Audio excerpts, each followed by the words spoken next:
ఇదే cinema suppose ఒక 10 కోట్లు అయిందనుకోండి. ఊరికే ఎగ్జాంపుల్ చెప్తున్నా. 10 అయ్యుండొచ్చు, 20 అయ్యుండొచ్చు అంతే. ఒక 10 కోట్లు అయ్యుంటే కేరళలో మనం ఇదే సినిమా తెస్తే 5 కోట్లలో పూర్తయిపోతుంది. ఎందుకు అంటే ఇక్కడ మనకి టెక్నీషియన్ లేరు. టెక్నీషియన్‌లను ఎక్కడి నుంచో తెచ్చుకోవాలి. డబల్ బేటాలు అన్నీ పే చేయాలి. చాలా ఇబ్బందులున్నాయి. కాస్ట్ ఎక్కువవుతుంది. సో, అందుకని ఇన్‌ఫ్రాస్ట్రక్చర్ క్రియేట్ చేయాలి. ఎవరో స్టూడియో కడితే సరిపోదు.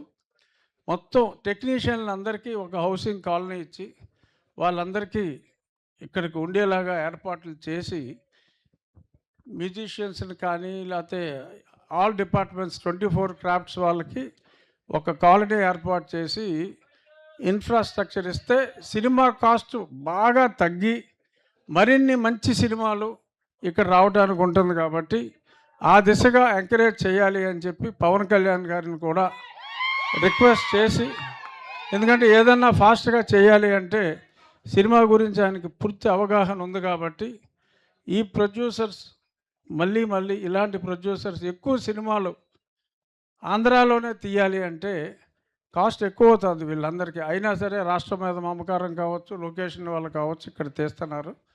వాళ్ళకి అత్యంత సహకారం పవన్ కళ్యాణ్ గారు అందిస్తారని, అందించాలని మనస్ఫూర్తిగా కోరుకుంటూ